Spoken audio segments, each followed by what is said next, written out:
Alright mga ka-Vertusio, mag-content muna tayo bago tayo maligo ngayong araw dahil ako po kasi ay masaya at gusto ko pong i-share sa inyo with this content po. Kasi marami na po sa atin at marami na po sa inyo ang nakakapanood po kasi ng mga videos ko, sa aking mga review, sa aking mga advices, sa aking mga collection ng mga pera, hindi lang sa coins, pati na rin ngayon sa mga paper bills. At masaya po ako mga ka-Vertusio dahil kahapon isa sa mga estudyante ko or ang mga estudyante ko ay lumapit po sa akin at meron po silang ini-sponsor po sa atin na paper bills. Paper bills naman po ngayon. Pero hindi ito Philippine peso bill. Ito po ay Indian kasi yung mga estudyante ko po mga ka-Vertusio ay galing India. Tapos may mga pera po silang dala dito sa Pilipinas. Tapos may binigay sila sa akin na isang papel na pera po nila sa India, nandito po sa aking wallet. Tapos, re-review po natin ngayon. Tapos, ibibigay ko din sa inyo bilang trivia kung magkano po ang palitan ng, ng pera ng Indian rupee to Philippine peso. Okay po, so yun po ang tawag nito, i-review ko po sa inyo mga ka-Vertusio ngayong araw sa video na ito para malalaman po ninyo na hindi lang pala mga Philippine peso coin and paper bills ang kinokolekta ko lalo na sa grupo po namin. So pati mga pera ng ibang bansa, kung may mag-sponsor man sa atin or magbigay or pwede nating bilhin ay kasama po yan sa mga content natin dito sa Vertu Show! Yeah.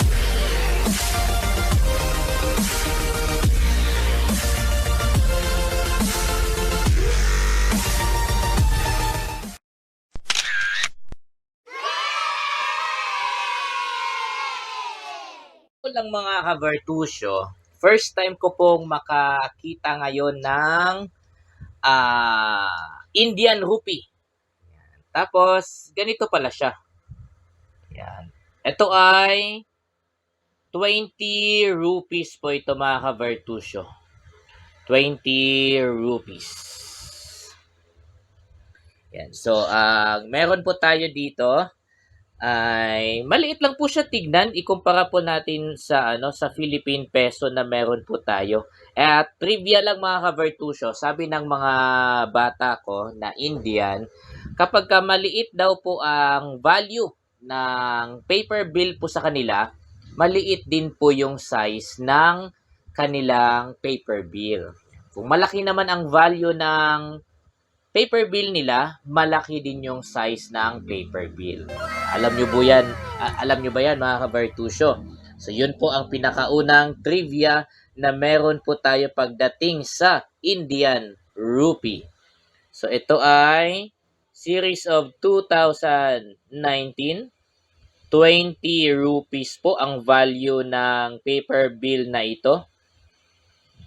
Ayan. Nakalagay po dito sa itaas ay Reserve Bank of India, 20 rupees. Ayan. Tapos, sa likod naman mga ka-Vertusio ay, ayan. Ito po yung control number.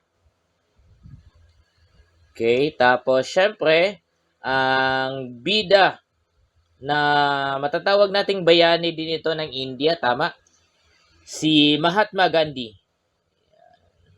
Tapos ito po yung logo ng yata, official currency or kung sa equivalent pa noon dito sa Pilipinas ay yung Bangko Sentral ng Pilipinas. Ito yung logo ng official producer ng pera sa kanila. Yan. Tapos control number din. Halos same lang din siya kung ano ang feature na meron po tayo sa mga paper bills natin sa Pilipinas. Parang same lang din siya. Sa meron din ang Indian rupee. So dito din same din tayo. 'Di ba meron tayong picture ng isang cultural heritage na meron po tayo sa Pilipinas. Dito din, meron din silang picture. Ito ay Ellora Caves. Ellora Caves naman ito. one day makakapunta din ako sa lugar na ito. Na ito yata, kung hindi ako nagkakamali, ay isa sa mga cultural heritage na meron po sila sa India. Yan. Ito ay, hindi ko ito maintindihan, pero dahil meron pong salamin ni Mahatma Gandhi, most likely ito ay saying po ba ito? Sa mga makapanood po ng video na ito, pwede nyo pong sabihin sa akin kung ano ang nakasulat po dito.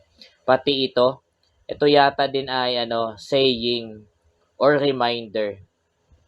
I have not totally researched about this pera, pero masaya po ako na meron po akong paper bill na katulad po nito. Ito ay aking collection po ngayon. Tapos ang gagawin ko dito, hindi ko po ito ilalagay sa frame. Kasi ang gusto ko, ilalagay ko po ito dito sa aking wallet. Ito po ang magiging laman ng aking wallet. Para kahit wala man akong laman na barya or pera na Philippine peso, at least meron akong 20 rupees. 20 rupees po. Ang equivalent po sa piso nito, mga ka-Vertusio, ng 20 Indian rupees ay 13 pesos. So, mas mababa. 13 pesos po. So, 20 sa kanila, 13 pesos naman ang equivalent nito sa atin, sa Philippine peso. So, at least, wala mang laman na Philippine paper bill ang aking wallet. At least, meron naman akong 20 rupees or equivalent sa 13 peso coin. Ayan. So, yun ang meron naman ako. Ayan. So, ito ay 20 Indian rupees. Maraming salamat sa sponsor ko, ng aking dalawang Indian student from grade 8. Hindi ko na lang po siguro sabihin ang pangalan. Basta sila po ang nag-sponsor po nito. At legit po ito na sponsorship kasi syempre, wala naman po akong connection with the Indian currency or ano bang tawag nila doon. Basta yung pang BSP, ganun. Wala naman akong connection doon. At wala rin akong masyado mga kaibigan na Indian. Yung dalawang estudyante ko lang talaga. At dahil nakapanood nga sila ng mga videos ko na nagko-kolekta po ako ng coins, ako din po ay sumasali. Nagbibigay ng info about sa subastahan, tapos nagbibigay din ng mga reviews about coins at nagbibigay ng kanilang mga price list. So, nung nakita po nila yon, by their generosity, binigyan nila ako nitong 20 rupees. Meron pa silang mga coins na binigay sa akin. Merong 10 rupees, merong 5 yata. Oo. Sa next naman na video natin yon, i-review mga ka-Vertusio. Ito ay mahalaga lang po talaga sa akin dahil kung ang iba nga sa atin ay naglalagay ng American dollar sa kanilang mga wallet.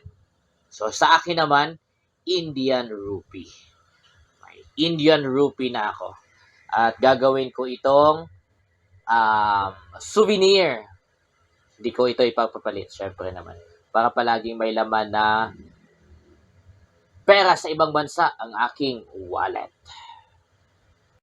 Alright, mga ka-Vertusio. Again, sa dalawa ko pong estudyante na nagsubaybay sa aking mga coin reviews, sa aking mga uploads about coins, subastahan, price list ng mga old coins na binebenta.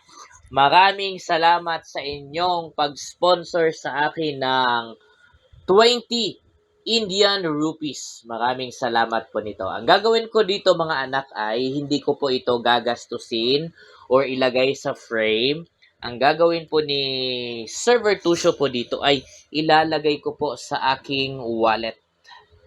Yan. Para palagi po itong may laman. Ito kasi walang laman eh. Puro lang ID ang laman nito eh. Puro lang ID sa ATM ang laman nito. Walang pera. So ngayon, may pera na siya. May pera na siya na 20 rupees. Dito yan. So, kaganda-ganda ng wallet, walang pera. At least maganda ang wallet. Ano? Pero ngayon, may laman na siya. Palagi na siyang may laman. Sabi kasi ng mga pamahiin sa iba, maglagay daw ng coin sa sa wallet para hindi daw nauubusan ng pera. sadyang hindi ako naniniwala doon kasi wala din naman kasi akong panglagay. Pero at least ngayon, hindi lang siya Philippine money. Ito pa ay Indian money. Indian rupees. Worth 20 Indian rupees. Kung sa peso pa, 13 pesos. Yan. So, na-amaze lang talaga ako mga kabertusyo na nagkaroon po ako ng paper bill galing sa ibang bansa. Kasi syempre, hindi naman mahilig mag-travel ang inyong kabertusyo at wala ngang means para magbiyahe. Okay po? Kaya hindi po nakakakuha ng mga pera sa ibang bansa. Okay po? Meron din ako mga kakilala. May kakilala din ako na ang laman ng kanyang wallet ay $1. Kaso ninakaw yung wallet niya. Nung binalik sa kanya yung wallet niya, nawala na yung $1. Ano ba yan? Pati $1, inano pa, tawag nito, kinuha pa, pinatos pa. Meron akong kakilalang ganon, nakakatawa lang. Pati yung $1 niya, pinagdiskitsyahan pa. Anyway, so ako naman, meron akong 20 rupees, Indian rupees po, mga kabertusyo, ang laman ng wallet na ito. Ayan. So, hindi na lang siya magandang wallet. Meron pa siyang laman. At magkakalaman po ito mga kabertusyo kapag syempre nag-subscribe po kayo. I-share po ninyo ang video na ito at abangan ang mga next na updates po natin sa subastahan, price list, mga coins na hinahanap po namin. Dito lang yan kapag nakasubaybay po kayo. Abangan po ninyo palagi dito lang sa Virtu Show!